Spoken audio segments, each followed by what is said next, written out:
So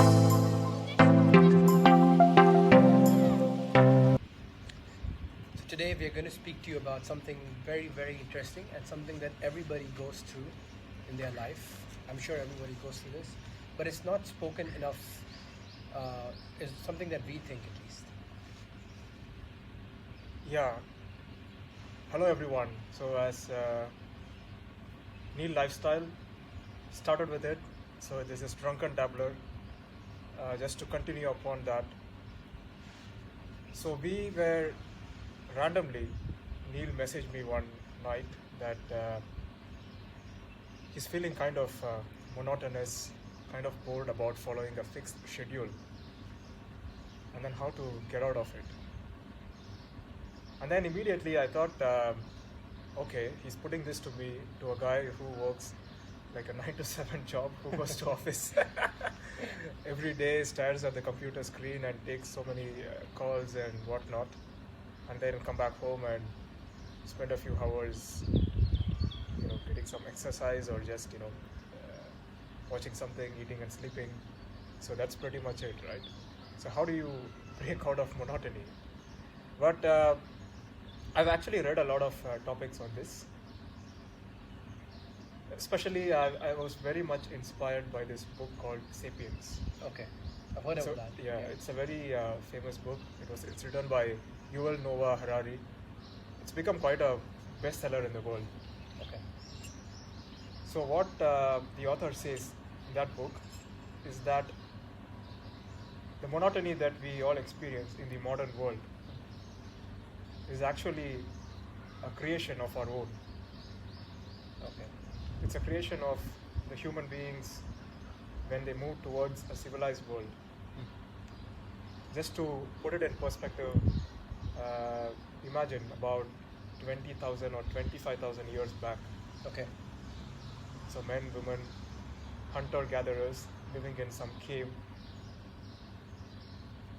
So how would their life be like? So the day starts really early. So there will be like the strong men in the group. In fact, every single man has to hunt, otherwise you can't survive. So all the men, like, they wake up probably very early. So there will be like kind of a chieftain of the tribe. So they meet, they strategize, they decide which part of the jungle or which part of the African savanna they are gonna go to hunt their game for the day.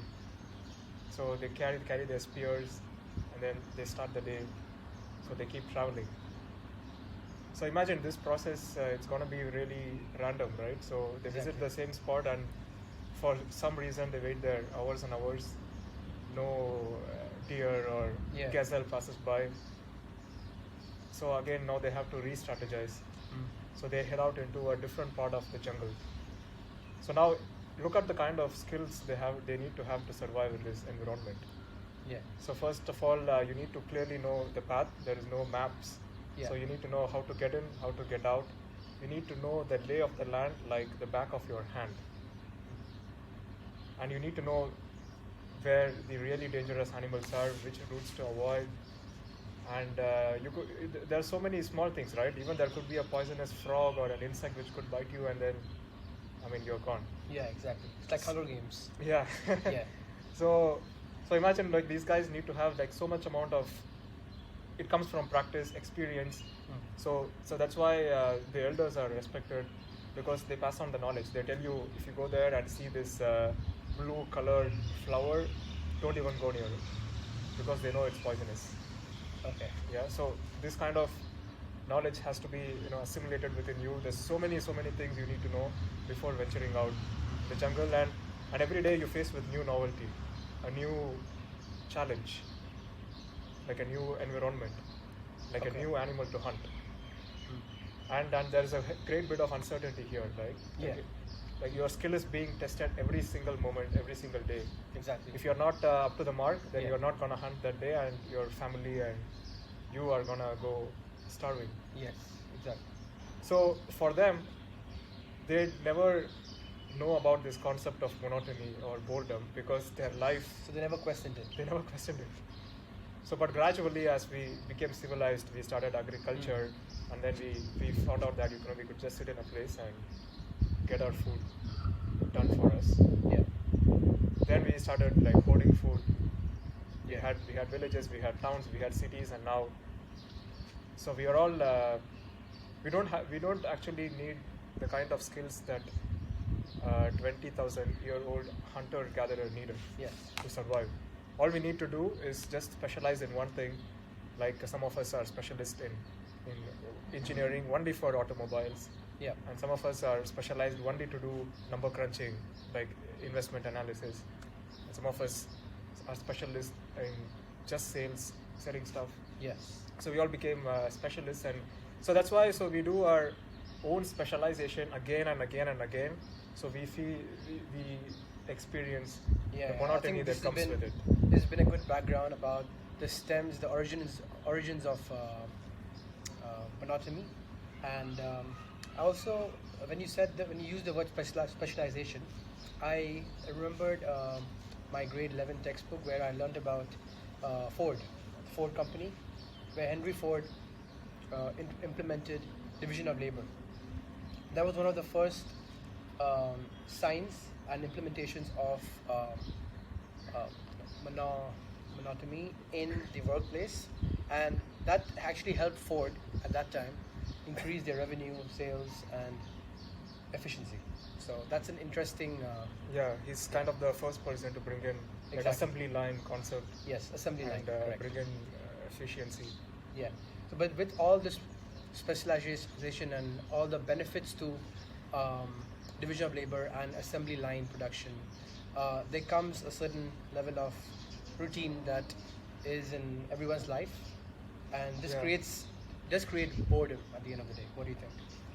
Yeah, of course. Then, just to answer that, like, what do you do when you feel bored? Why do you think there are so many recreational activities out there?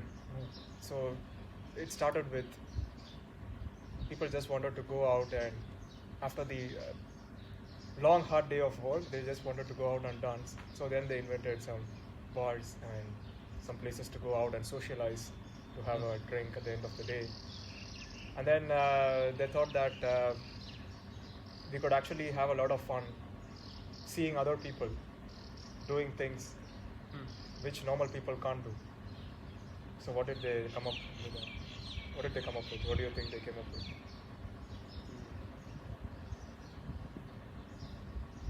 Not sure what you're referring to. No, it's just so you want to do something crazy. Yeah. Like you want to be like this guy who goes out in a jungle exploring. Yeah. And then face some kind of adventure. Yeah. Like fight some bad guys, then get your treasure. So, but you can't do that, of course. So, how can you live that experience without you doing it?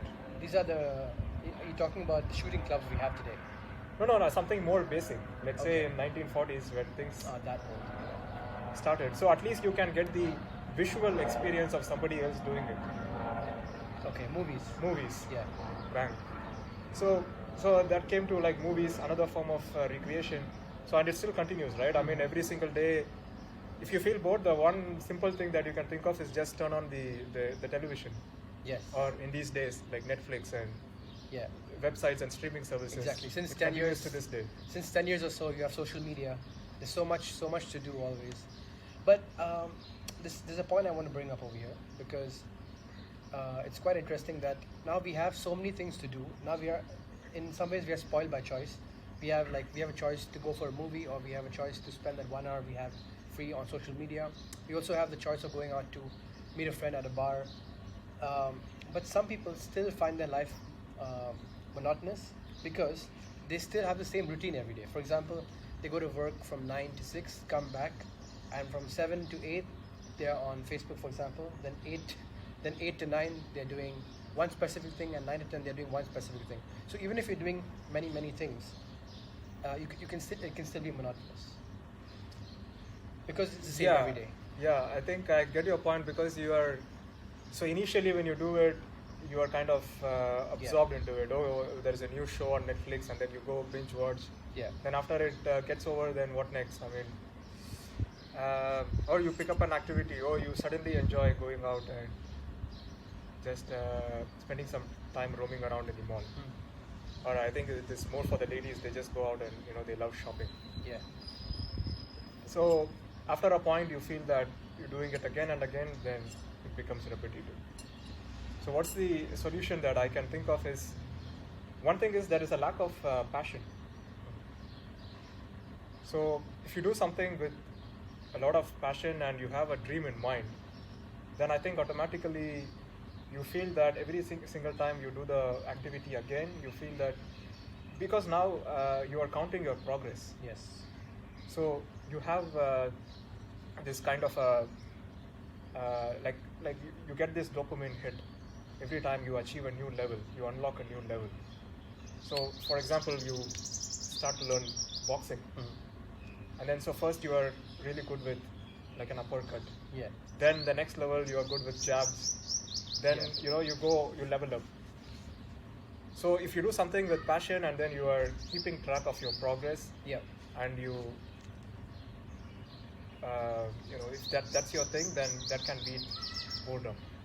And you are also developing a skill.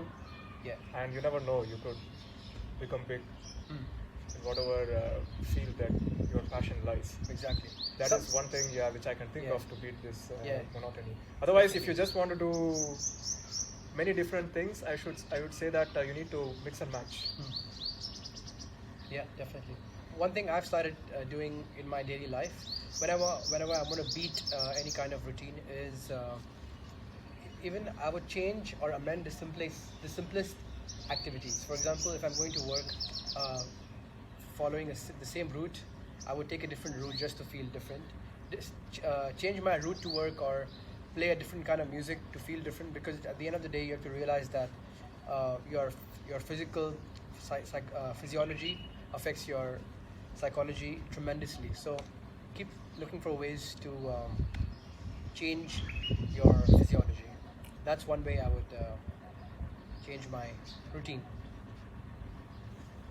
Yeah, that is interesting. So you take a different route, and then it gives you this whole, like, the feel of exploration, right? Exactly, it does.